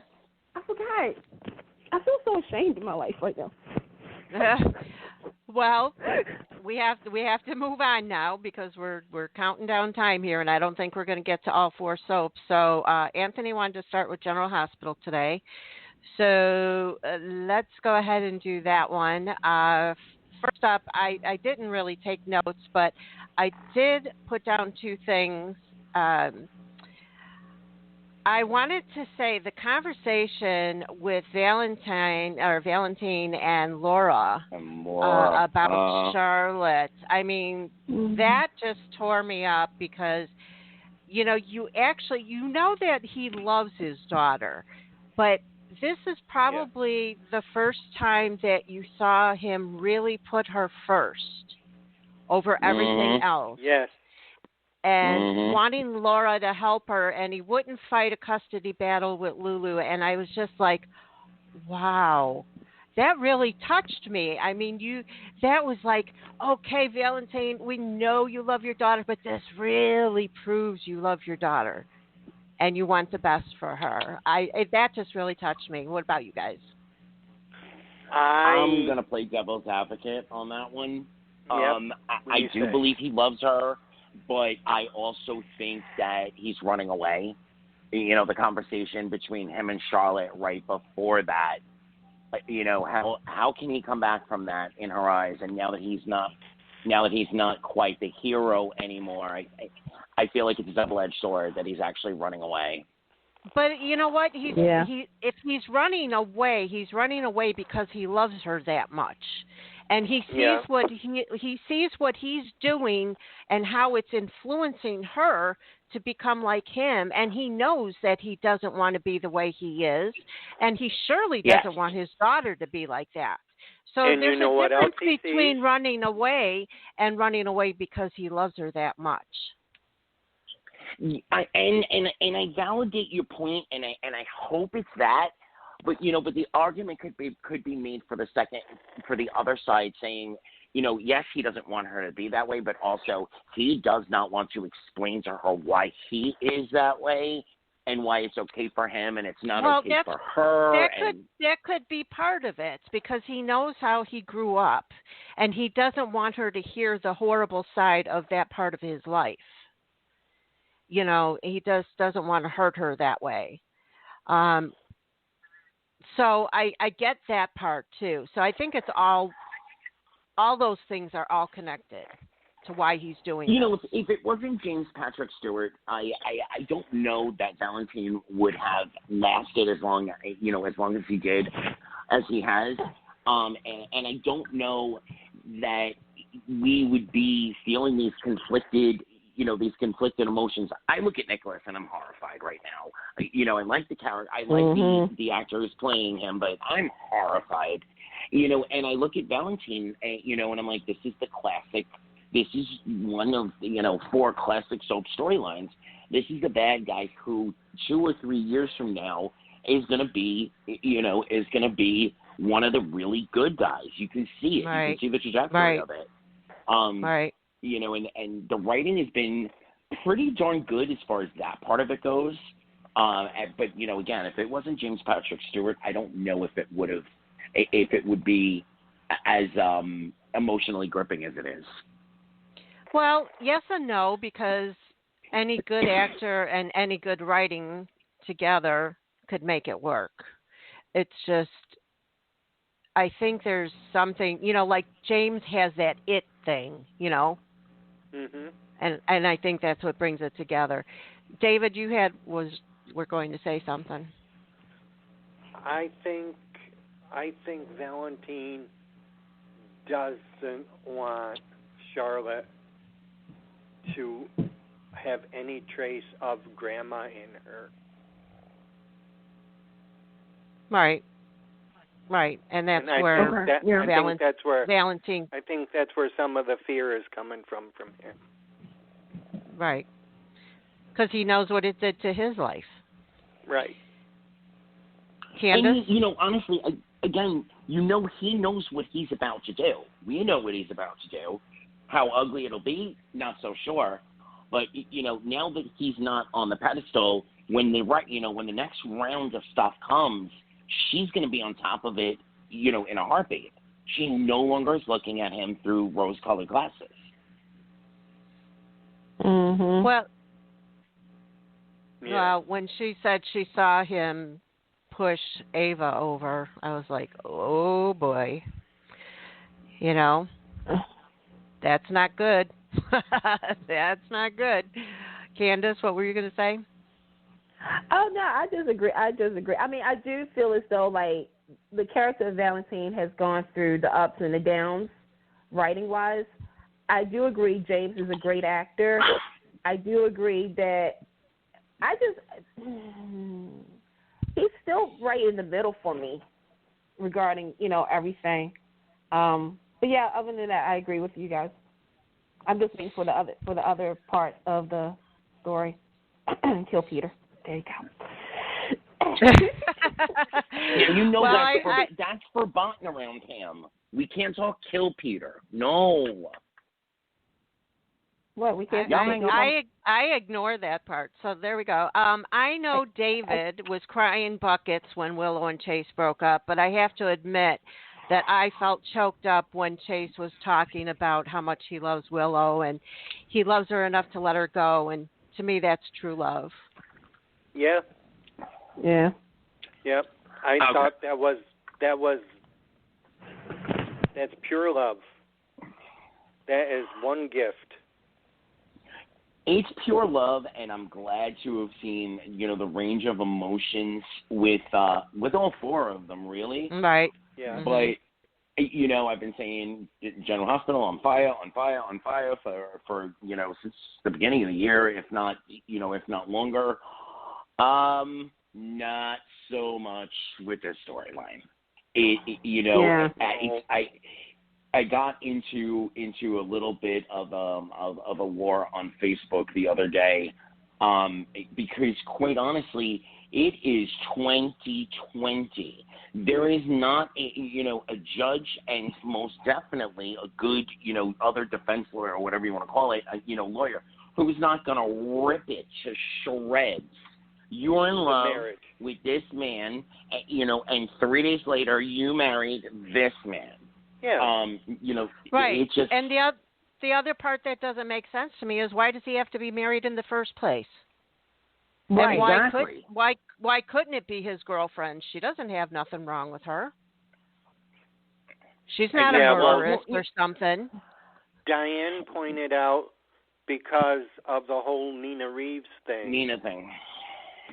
Okay, yeah. but let's take a look at Michael's background. Michael chopped his stepmother with an axe. Right. He's connected to Sonny Corinthos, Jason Morgan. So let's not, just because, and I agree, this storyline, and I mean, we had Wally on tonight, unless General Hospital is trying to do the Chloe Jax, Alexis Ned storyline, the mixed marriage, to me, this is I'm sorry. This is a fail. I don't see him as changing partners. No, what I see happening is Michael's gonna figure it out. Then Michael's gonna go to Chase, and then Sasha, and then they're gonna leave Willow in the dark for a while because she's such a Girl Scout. The writing's on the wall with this storyline. That's what got me riled. I said, why couldn't they see through that in the first place? Yeah, I couldn't understand that either. Yeah, I just don't understand the argument could be made that story. Yeah, me either. At all. And the one thing that gave me a little hope is, because I didn't see it today, but yesterday, near the end, when Nell found out. So I'm wondering if Nell was going to spill it. I don't think so, and I have a theory, and a good 60-70% of my theories end up coming close to true or true. I have a theory that Nell already knows that she's Nina's daughter, and she's going to allow Nina to think she found out that Willow's her daughter, and then there's going to be massive devastation again in a couple of months. I like the commingling between the three women. So I see the wagon train circling the three of them, Nina, Willow, and Nell, and how they all. So regardless of the age thing, because I know, Candace, I was upset too with that flashback with Eden and all that. Because if you look at it, then Nell is older than Michael. Yep.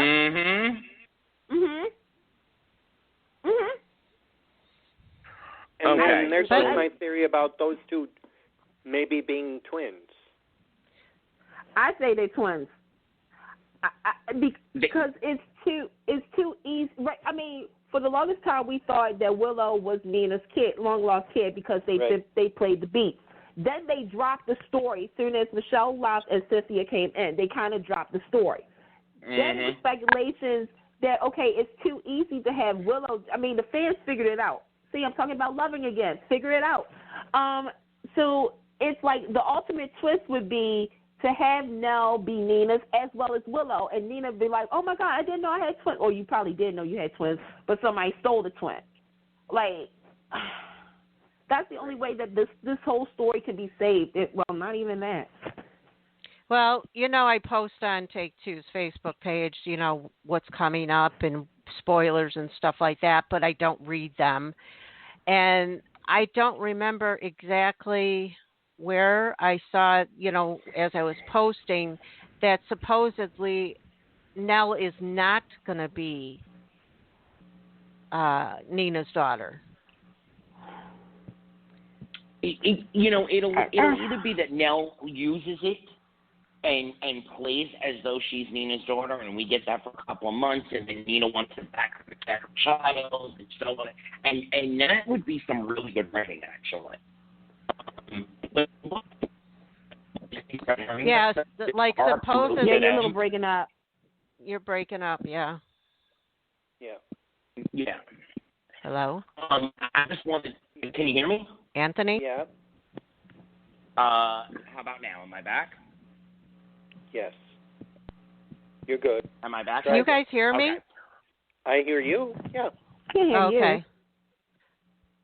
I think they're red herring us in one direction or the other. Either it's going to be Nell's going to play on Nina, to continue to screw it to Michael and Carly and so on and so forth, using, the fact that I'm your daughter and now they're trying to take my child away, and Willow really is her daughter, or she's going to push Willow, as the daughter, knowing she is the daughter, just to wreak more havoc. I kind of like the first theory better, but it seems the second is where they're going with it. You think that's a red herring that we're seeing the half heart with Nell? Yeah, I Not do. that it's I think it's a red herring, but I think there's more to it. I think she knows, and she's just biding her time because she had something. Remember, she had something to offer Valentine, and what better offer than hey. Yeah, that was another thing that I saw too. Right, and that was another thing that I saw too, was that her and Valentine were going to get married. You never know. Well, you never know. You never know. And I saw in another thing that I don't know where I read it, that Nell was supposed to be Nina's daughter, but then Chloe left the show, so they had to redo it. And then Willow came in the picture, and they started working on that, and then they dropped that when Michelle left.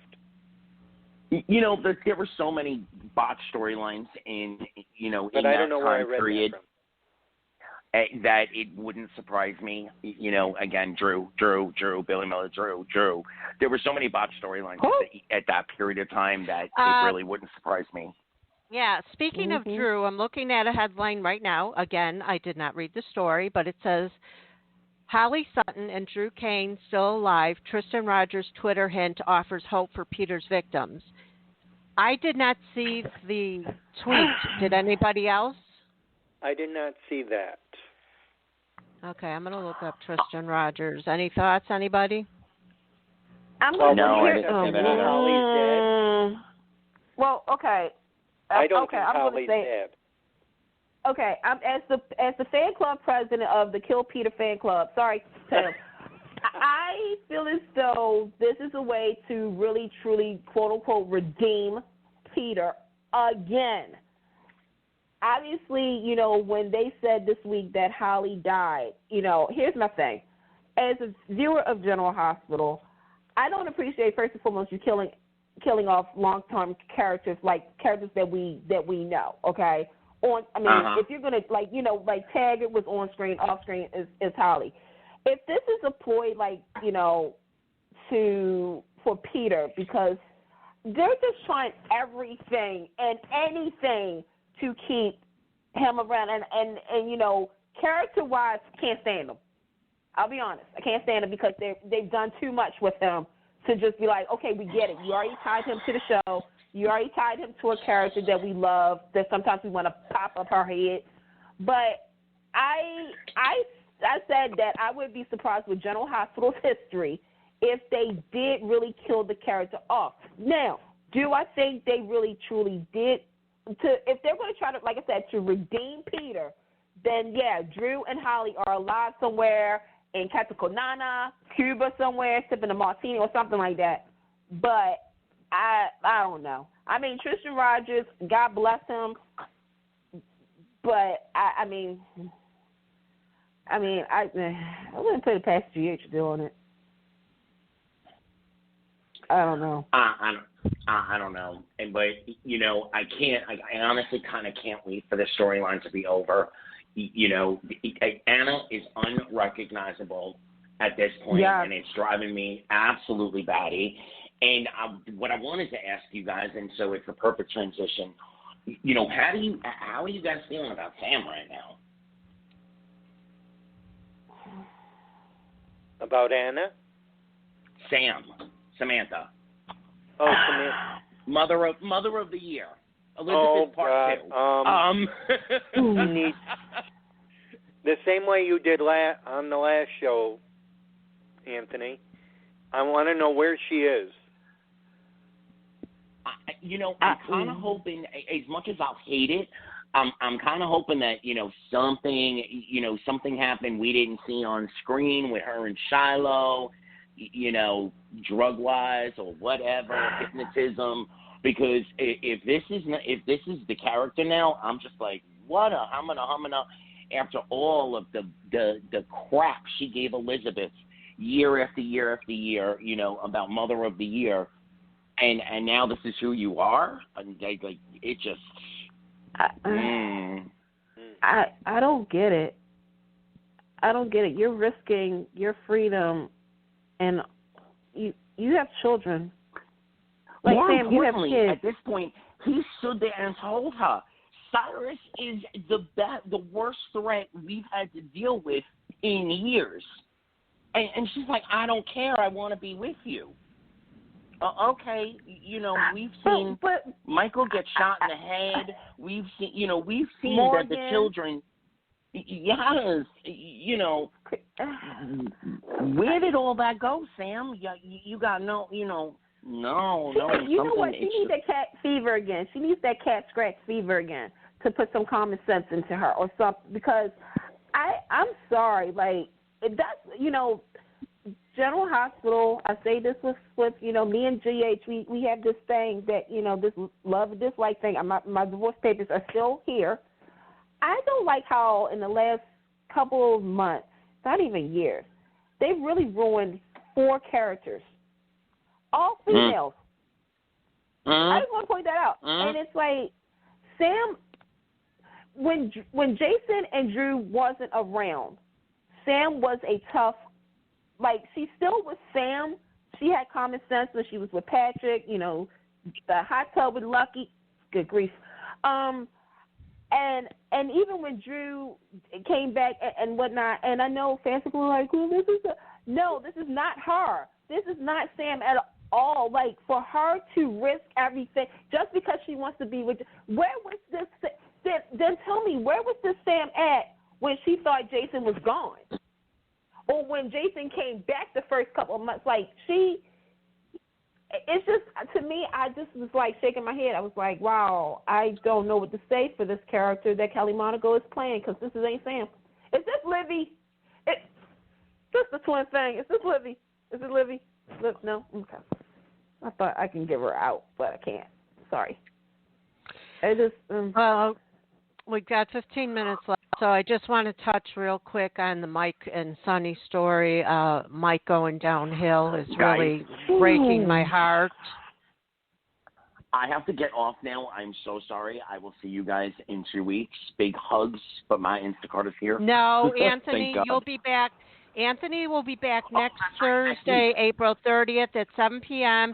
He's doing a standalone show with Liana Acord about celebrity. Mm-hmm. Thank you. Celebrity. See you guys next week. Big hugs. All right. Bye-bye. Bye. So the Mike thing going downhill, I mean, it's just really breaking my heart. I really don't want Max Gale to leave, but it's dictated in storyline.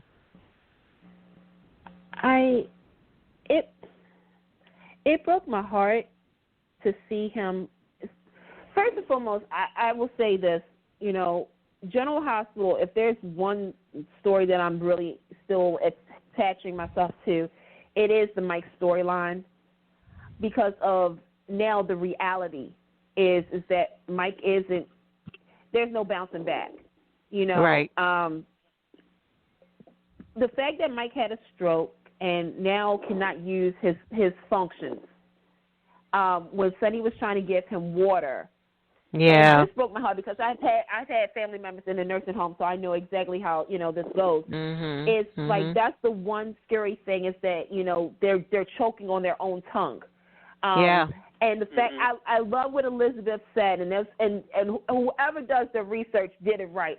You are supposed to wet a towel to let them get the moisture into them. Mm-hmm. I love the fact that Brooklyn was there, because Sonny has always been this tough as nails type of guy to try to handle everything on his own or find a way around it. And the reality is he can't find a way around this.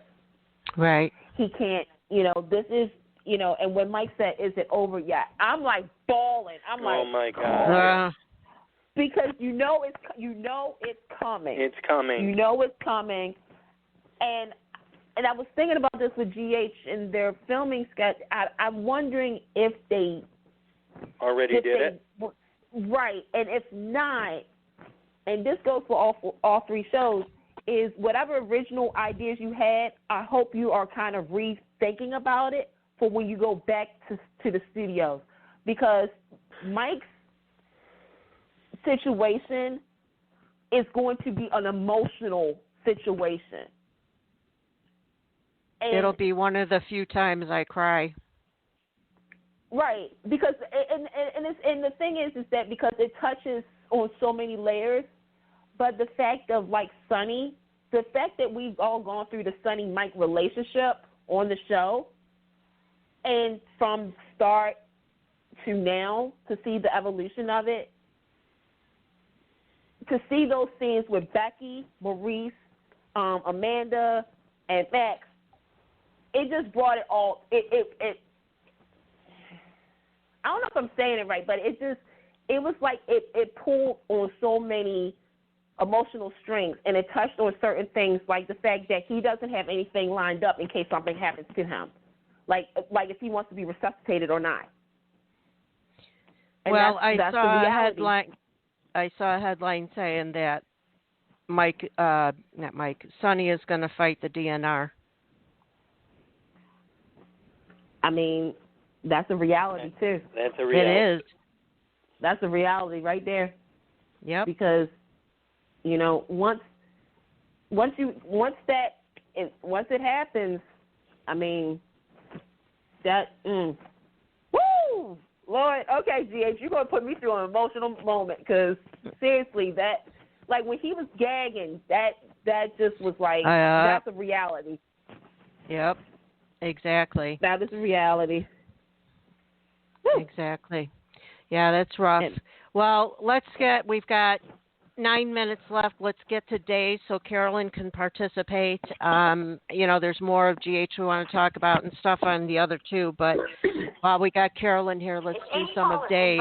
We'll make it easy. Who watched today? I didn't watch today. I did. I watched 30 minutes of it. Did you watch the ending? I watched the beginning part. Oh, you didn't. Oh, you didn't see the ending. Okay, Pam, did you see it? Yes. What do you think?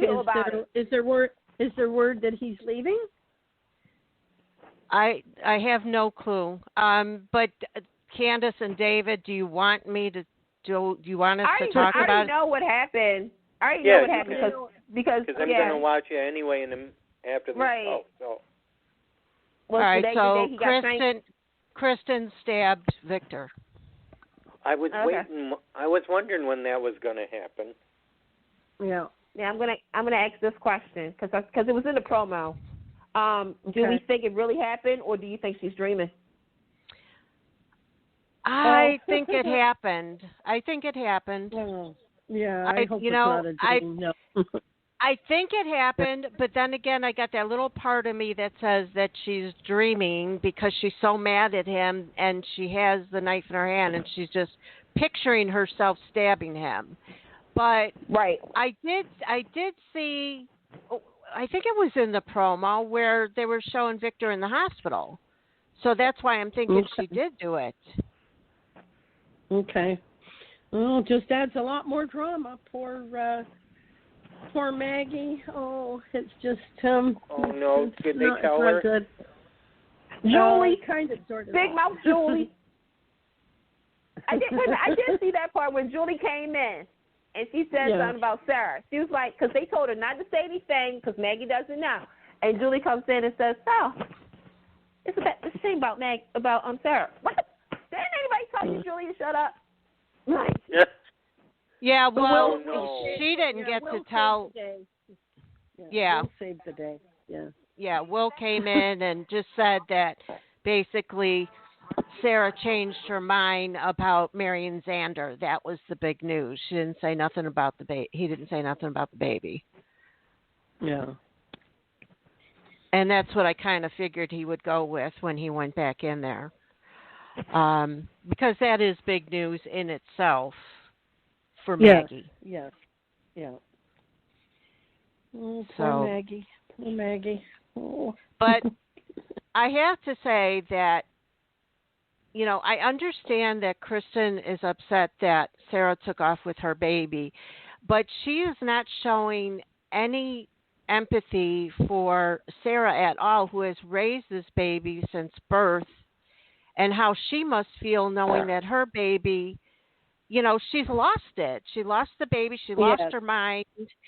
And all Kristen wants to do is kill everybody and have everybody put in jail and whatever. And just, I want my baby back. Come on. I mean, to me, this is like so much. I don't like how this is playing out. That Xander called out Kristen. I like it. Yeah, Kristen's no angel. I mean, she was. No. Yeah. What is that noise? What was going on in the background there? It's not in my house. Not me. Someone. Okay, TV? that. I don't know. No. Not mine. Me. I don't have nothing going, but I'm hearing yelling. Okay. No. So, did you see that part, Candice, where Xander was calling out Kristen, talking about all her deeds? Well, you wanted to rip Sarah's baby out of her, and she's like, "Well, she wanted to have an abortion." I think I did. I heard that in the background. Yeah. Okay. Yeah. I just with this storyline, I'm going to echo something that a lot of people said is hopefully they don't say anything about, well, poor Sarah has a mental illness, or that's why she took the baby, or, I want Sarah to face some consequences. Well, Sarah had a breakdown. Well, that is yeah, mental. Imagine raising a baby for a year or longer, and then the baby having cancer to top it off, and you think you're going to lose that baby, and then you come to find out that baby's not even yours, and your real baby did die. And the man you're about to marry is the one that switched the babies. But also keep in mind that she wasn't going to tell Eric that he was the father. So, that to me is different. I understand that, but I just, I'm not trying to shade Days of Our Lives, but sometimes with Days of Our Lives, they like to put that that the reason that some of these characters do what they do is because of a mental illness. And I understand she had a breakdown. I'm being honest, and it's one of those things where it's like, okay, Sarah, did what she did. I understand the circumstances, and granted, if we were in her position, we probably would do things a little different depending on it. But you can have a breakdown and not have a mental issue. It's the stress. Your stress level can cause you to have a breakdown, to have you have a moment where it's like, oh my God, like everything just, But I just don't want them to because to be honest, this baby reveal storyline didn't live up to the expectations that I thought that it was going to be. I thought everything was so tucked and nice and neat. It was like, okay, we forgive, blah, kumbaya, and then Sarah, No, they could handle it a lot better than they have. It's go a little bit deeper, and then they have Marlena, his number one psychiatrist, and she can't seem to help anybody. Not even herself. Right. Yeah. The one thing I want to say is because you want Sarah to pay for this, but what has Kristen paid for? She hasn't paid for anything. Oh, this is her karma. See, here's the thing. Yeah. This is Kristen's karma for all the stuff that she's ever done, and she even said that this is her karma of when the baby died. She's not supposed to have a real life because she's hurted so many people, But there's karma and there's paying for your mistakes as far as legalities are concerned. There's a lot of reasons why she should have been locked up, and she has never, ever stayed in jail. No, but the ultimate price is having your baby, something that you truly wanted, kind of taken away. That's like the ultimate, because she had to live with that. She had to live with the guilt about the nurse. About what was the girl's name? I forgot. What was the girl's name? JJ. Right, the one she pushed down the stairs. Haley. Yeah, Haley. Sorry, Haley, we missed you. Yeah. What about Haley? Forgot about that girl. But she has a lot of guilt because, like I said, she feels as though this is the karma is she's hurted so many people. Payback's a bitch, and the worst kind of karma is to have something so innocent being taken away from you. And she really wanted a baby, and that was taken away from her. I get that, but she's getting the baby back. But she's it's getting not, the but baby it's not back. But do you think that's going to be all roses? She has to keep in mind. She's still going through the struggle of the fact that her baby is alive, but they've missed a whole year. Well, yeah, it's been a whole year. And not only that, but she also has to get over the fact that, Sarah, Xander, Nicole, I feel like Nicole should have got some more of this too. 60 seconds. Yeah. So, there's so many ways that they can play it where she's going to get the baby back, but she's still going to there's still going to be some consequences. It's not going to be all rose petals and butterflies. Yeah, well, we'll see. We got to end now because we have about 30 seconds left. So thank you, everybody, for joining us tonight. And thank you again to Wally Kurth for being our special guest. And tune in next week, Thursday, 7 p.m. Eastern, for Anthony's show with Leon, and hear all about his fantastic new book that has come out, Subleberty. Check it out. They've got it out right now on, is it ebook? Ebook. Yeah, I think it's ebook. Yeah. Okay. All right, so check it out on ebook, and we'll talk to you again next week. Everybody stay safe and wear your mask and your gloves. If you can find birthday, David! Happy birthday, David! Happy birthday, Pam, David. because I was not here. Oh, yes. It's Pam's birthday and David's birthday. Get a margarita. I gotta have a little. Yeah, mine was birthday. the 17th. Go, Shorty. We got a party like it's your birthday. Well, We you got still a can party. celebrate your birthday. You guys are on lockdown, so technically when after the lockdown is happening, we can still celebrate your birthday. So, happy birthday. Happy birthday. Thank you. Thank you. Okay, we are out of time, so we're on record right now. So everybody have a good night. We'll talk again soon. Good night, everybody. Bye. Stay safe. Bye.